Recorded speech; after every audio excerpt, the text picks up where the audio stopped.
روح کو جسم سے کیسے الگ کیا جا سکتا ہے؟ کیسے اسے لقاء اللہ تک پہنچایا جا سکتا ہے، خدا کے قریب کیا جا سکتا ہے؟ روح کو خدا سے قریب کرنے کے لیے، اسے جسم سے آزاد کرنے کے لیے ضروری ہے کہ روح کی توجہ جسم کی طرف سے ہٹائی جائے، مادی چیزوں کی جانب سے اس کی توجہ کو ہٹایا جائے۔ روح کی توجہ کو بہت زیادہ کھانے پینے میں درگیر نہ کیا جائے، جسم کو بار بار کھانا نہ دیا جائے تاکہ روح اس جسم کی جانب سے اپنی توجہ ہٹا سکے۔ یعنی پیٹ کو کنٹرول کرنا ہے، صحیح اور اسلامی طریقے سے اسے غذا دینی ہے۔ جب بھی ہم کسی کام کو انجام دیتے ہیں تو اصطلاحی طور پر ایک عصب کا رد رک پاتا ہے، ایک نرو کام کرنے سے رک جاتی ہے، یعنی دماغ کے نیورون سے کام لیتے ہیں۔ ایک 70 کلو کا وزن رکھنے والی خاتون میں تقریباً 80 ملیارڈ نیورون ہوتے ہیں، نیورون مغزی ہوتے ہیں۔ 80 سے 10 ملیارڈ مغزی نیورون انسان کے پاس ہوتے ہیں۔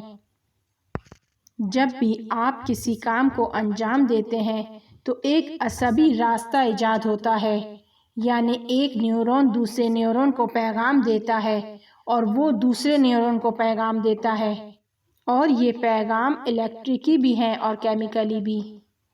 مثلاً آپ کراچی سے حیدرآباد جانا چاہتے ہیں، ہائی وے سے جانا چاہتے ہیں، لیکن اگر کسی دن ہائی وے بند ہو جائے تو کیا کریں گے؟ پرانے راستے کی طرف جائیں گے، اور اگر پرانا راستہ بھی نہ ہو تو نیا راستہ نکالیں گے، کچے سے جائیں گے، پرانی سڑکوں کو انتخاب کریں گے، نیا راستہ بنائیں گے۔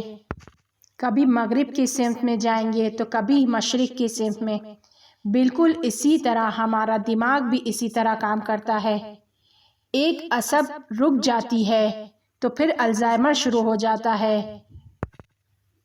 آپ کے دماغ کا ہیجان ہونے کا حصہ، کہ عام طور پر مغز کا درمیانی اور نچلا حصہ ہے، کہ جس کو ایمگڈالا کہا جاتا ہے، آپ کا رونا ہنسنا اس حصے کے ہاتھ میں ہے۔ کیوں بعض لوگوں کے سامنے جوک کہا جاتا ہے اور بالکل بھی نہیں ہنستے؟ کیونکہ مغز کے اس حصے سے استفادہ نہیں کرتے۔ ہمارے اور بندر کے درمیان فرق کی وجہ بھی یہی ہے کہ بندر میں یہ حصہ نہیں ہوتا۔ یہ حصہ آپ کے ہوش کو خلق کرتا ہے۔ جب بھی آپ کا مغز آپ کو پیغام دیتا ہے کہ کھانا کھانا ہے، میٹھا کھانا ہے، سویٹ کھانی ہے۔ بچے جب چھوٹے ہوتے ہیں، ان کے سامنے سویٹ رکھی جائے، چاکلیٹ رکھی جائے تو وہ مٹھی بھر کر اٹھا لیتے ہیں، کیونکہ مغز پیغام دیتا ہے کہ یہ غذا جلدی ہضم ہو جاتی ہے، اٹھا لو۔ لیکن جب بڑے ہوتے ہیں تو مغز پیغام تبدیل کر دیتا ہے، کہتا ہے بری بات ہے، شوگر ہو جائے گی، فیٹ بڑھ جائے گا۔ اب وہ احتیاط کرتا ہے۔ لہٰذا جب بھی آپ کا مغز آپ کو پیغام دیتا ہے، فوراً اس کام کو انجام نہ دیں، اور اسلام بھی یہی کہتا ہے۔ جب کوئی بات کرنی ہے تو پہلے کہتا ہے سوچو پھر بولو، فوراً سے جو دماغ میں آیا ہے اس کو بول نہ دو۔ اسی طرح جب کام کرنا ہو تو اسلام کہتا ہے فوراً کام کو انجام نہ دو، اس کے بارے میں سوچو، مشورہ کرو۔ اگر کھانا سامنے لایا جائے تو فوراً حملہ نہیں کرنا ہے، صبر کرنا ہے، پہلے تھوڑی دیر ٹھہرنا ہے، نمک کھانا ہے، دعا پڑھنی ہے۔ اب جب ٹھہر کے کام کرتا ہے تو فوراً مغز کہتا ہے کہ کیوں یہ کام کو انجام نہیں دے رہا، چلو تحقیق کرتے ہیں کہ کیوں یہ ہمارے فرمان کو اجرا نہیں کر رہا۔ تحقیق کرتے ہیں، یعنی آپ انسان بن چکے ہیں، آپ عاقل ہو گئے ہیں، میچور ہو گئے ہیں۔ جب آپ کا نیورون کسی بھی دلیل کی بنا پر آپ سے رابطہ ختم ہو جاتا ہے، اس کا مختلف دلائل کی وجہ سے ختم ہوتا ہے یا مختلف بیماریاں ہیں۔ ایک تحقیق کی گئی کہ جس میں کہا گیا کہ سیدھے ہاتھ سے کام کرنے والے الٹے ہاتھ سے لکھیں اور الٹے ہاتھ سے کام کرنے والے سیدھے ہاتھ سے کام کریں۔ نتیجہ کیا ہوا؟ ان کے ہوش میں اضافہ ہوا، ان میں غصے میں آنے کی شرح کم ہوئی، ہیجان کم ہوا۔ جب دماغ سیکھ لیتا ہے کہ میں نے ہیجان کام انجام نہیں دینے، خود کو کنٹرول کرنا ہے۔ ایسا شخص جب کل ازدواجی زندگی میں داخل ہوتا ہے تو مشکل سے دوچار نہیں ہوتا۔ ہر بار دماغ کے پیغام پر فوراً عمل نہ کرنے سے آپ کا ہوش زیادہ ہوتا ہے، اور معصوم فرماتے ہیں کہ روزہ رکھنے سے ہوش زیادہ ہوتا ہے، عقل زیادہ ہوتی ہے، کیونکہ مغز دستور دے رہا ہے پانی پیو، نہیں پی رہا، کھانا کھاؤ، نہیں کھا رہا، گانا سنو، نہیں سن رہا، غیبت کرو، نہیں کر رہا، گالی دو، نہیں دے رہا۔ آہستہ آہستہ اس کا مغز اس جسم کو یہ پیغام دینا چھوڑ دیتا ہے کہ مارو، لڑو، برا بھلا کہو، ایسا کرو، ویسا کرو۔ اس بات کو بہت غور سے سنیں کہ جب بھی آپ کا مغز آپ کو اپنی ذاتی خواہش کے مطابق کسی کام کرنے کا پیغام دیتا ہے اور آپ وہ کام فوراً انجام دے لیتے ہیں، آپ کے مغز کا ایک حصہ چلا جاتا ہے جو کبھی واپس نہیں لوٹتا، یعنی ہر بار نفس کنٹرول نہ ہونے کا نقصان۔ لیکن جب آپ ٹھہر کر، سوچ کر، سمجھ کر کام کو انجام دیتے ہیں تو نیورون کے رد ہونے کی فرصت ختم ہو جاتی ہے۔ کہا جاتا ہے کہ گناہ کی فکر نہ کرو، گناہ کے بارے میں نہ سوچو، کیونکہ یہ سوچنا خود گناہ کو دعوت دیتا ہے، گناہ کو لے کر آتا ہے۔ اگر کسی چیز کے بارے میں سوچتے ہو تو عصب کے رد ہونے کا راستہ بناتے ہو، کیونکہ ہمارے مغز کو پسند ہے کہ جس راستے سے ہمیشہ جاتے ہیں وہیں سے جاؤ، نیا راستہ اسے نہیں پسند۔ کیوں؟ اس لیے کہ اس کی انرجی زیادہ مصرف نہ ہو۔ عقل مند کیا کرتا ہے؟ مغز کی تربیت کرتا ہے، اپنے ذہن کی تربیت کرتا ہے، ہر بار ایک الگ راستے سے جاتا ہے تاکہ اس کا ذہن فعال ہو، ہوشیار ہو۔ اور یہ تربیت بچپن میں بہت اچھے طریقے سے جواب دیتی ہے۔ کیوں ایسا کیوں ہے؟ کیونکہ آپ کی وہ رگیں ابھی زیادہ بند نہیں ہوئی ہیں۔ آپ کے ذہن نے آپ کے جسم کے اندر ایک آٹومیٹکلی سسٹم ایجاد نہیں کیا ہے۔ اگر چاہتے ہیں کہ الزائمر نہ ہو تو کاموں کو الٹے ہاتھوں سے انجام دیں تاکہ آپ کے مغز کا وہ حصہ جو بیکار پڑا ہوا ہے، کوئی کام نہیں کر رہا، وہ کام کرنے لگے۔ آپ کو اپنے جسم کو صحیح طریقے سے پہچاننا ہے۔ ہارمونز ہمارے دماغ میں کیا کام کرتے ہیں؟ ہمارے جسم میں ہارمونز کے بہت زیادہ کام ہیں، بہت زیادہ چیزوں کے ہارمونز بنتے ہیں۔ حب کے ہارمونز، محبت کے ہارمونز کب زیادہ تولید ہوتے ہیں؟ جب ماں بچے کو دودھ پلاتی ہے۔ پھر کیا ہوتا ہے؟ اگر باپ نے بچے کو آڑا تیڑھا اٹھایا ہے، غلط طریقے سے پکڑا ہے، تو وہ ماں چیخ چلا اٹھتی ہے، برداشت نہیں کر پاتی۔ اور یہی حس دودھ پلانے والے جانوروں میں بھی پائی جاتی ہے۔ اگر عورت کا دودھ خشک ہو جاتا ہے تو شوہر سے کہا جاتا ہے کہ وہ بیوی کے ساتھ زیادہ محبت سے پیش آئے تاکہ ہارمونز بنیں اور دودھ زیادہ ہو۔ جب کوئی کسی کا عاشق ہو جاتا ہے تو وہ زیادہ تر تنہائی میں رہنا پسند کرتا ہے، کیونکہ تنہائی میں اس کے بارے میں سوچتا ہے اور ہارمونز تولید ہوتے ہیں کہ جس سے وہ لذت حاصل کرتا ہے، اسے ایک نشہ ہو جاتا ہے۔ ہنسنے سے ہارمونز تولید ہوتے ہیں۔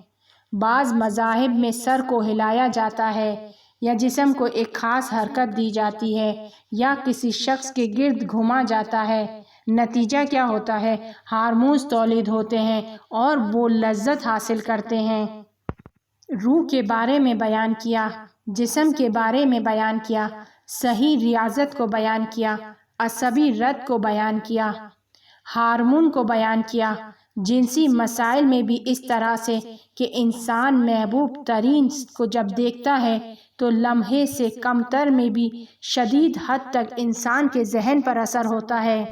اور بعض اوقات ایسا ہوتا ہے کہ دو افراد ایک دوسرے کے عاشق ہوتے ہیں لیکن بعد میں الگ ہو جاتے ہیں، دونوں کی الگ الگ جگہ پر شادیاں ہو جاتی ہیں، چند سال کا عرصہ گزر جاتا ہے، 20 سال کا عرصہ گزر جاتا ہے، پھر اچانک اگلی طرف والے کا گانا سنتے ہیں یا اس کے پرفیوم کی خوشبو سونگھتے ہیں تو دوبارہ اسی حالت میں واپس لوٹ جاتے ہیں۔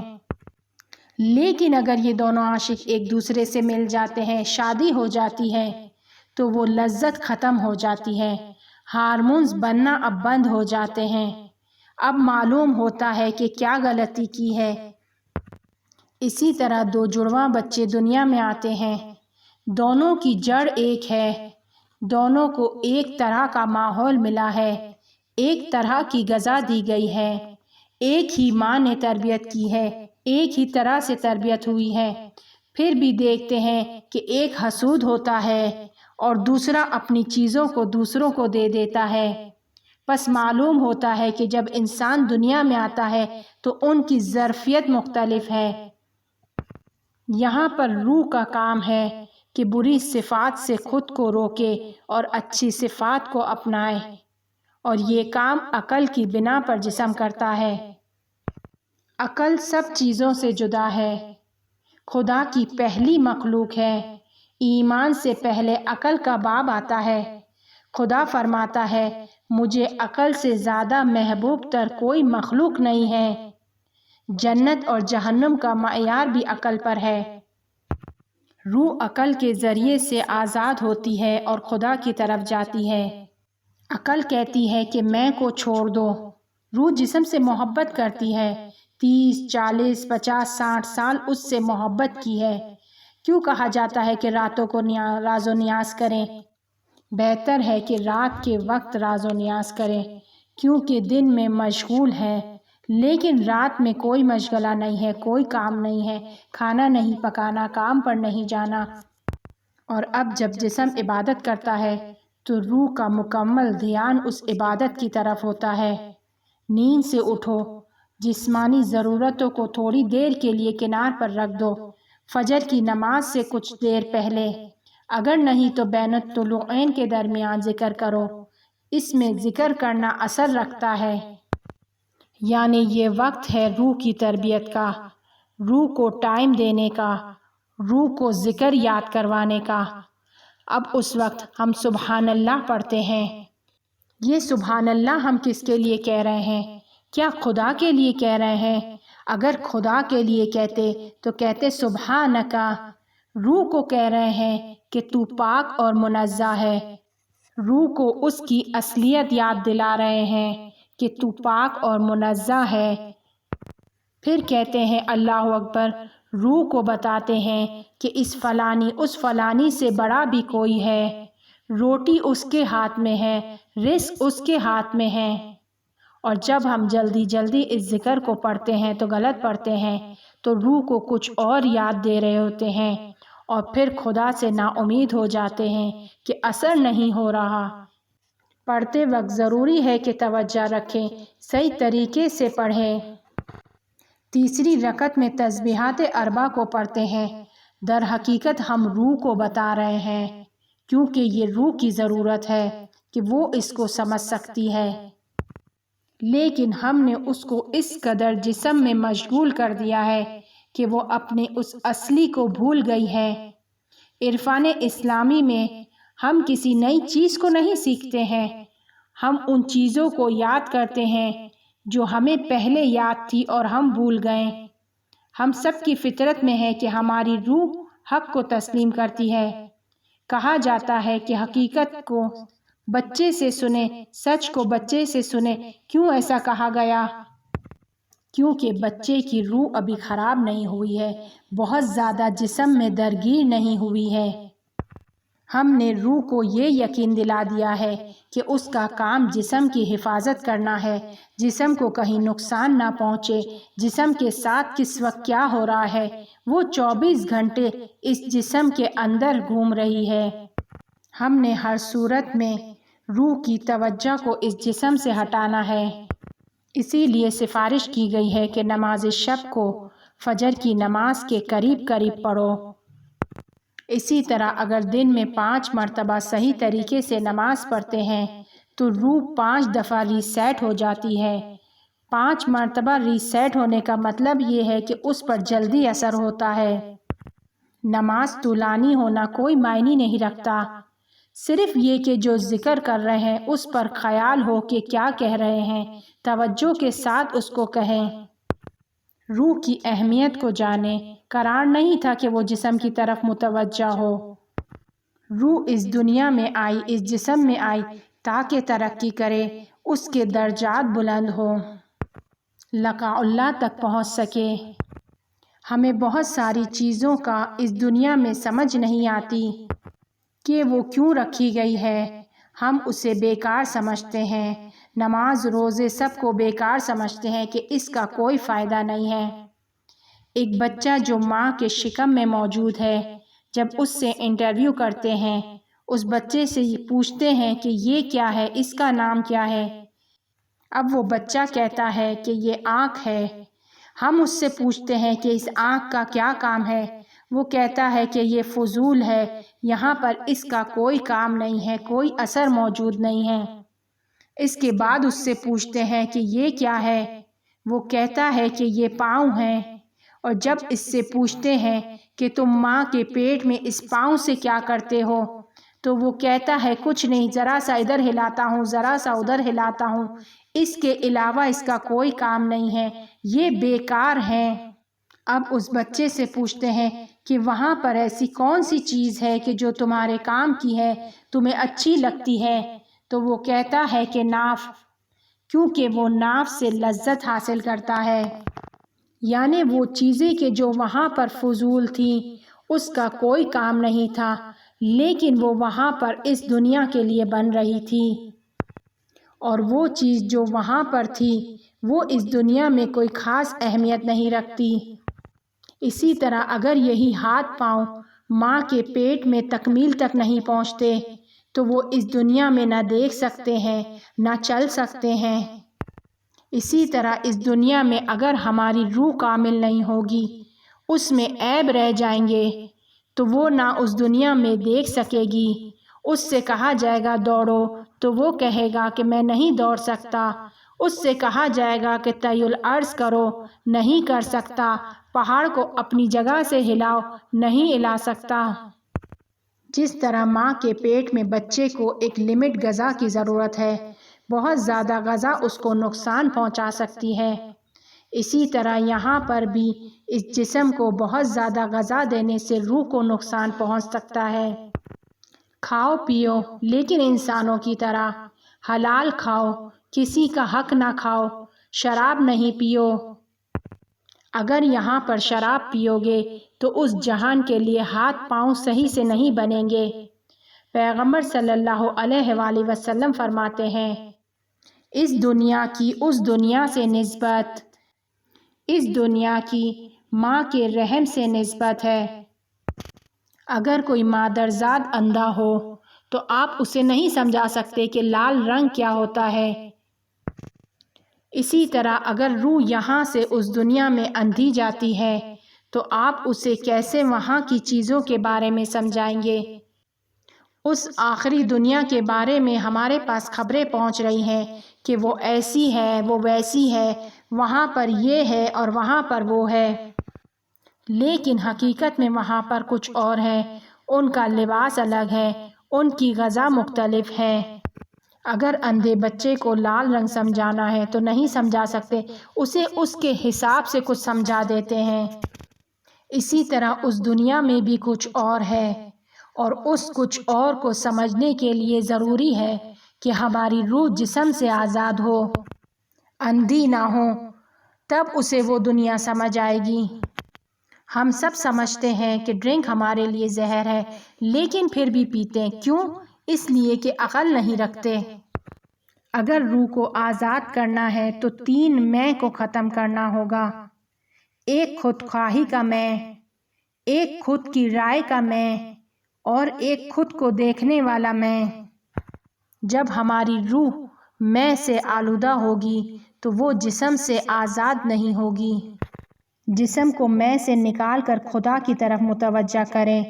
عرفان اسلامی میں ایثار ہے، اگر کسی کے پاس نہیں ہے تو آپ دے دو، لیکن ایک درجہ اس سے بھی بڑھ کر ہے کہ اگر کسی کے پاس نہیں ہے تو آپ بھی استعمال نہ کرو، اور یہ ہمیں کربلا میں نظر آتا ہے۔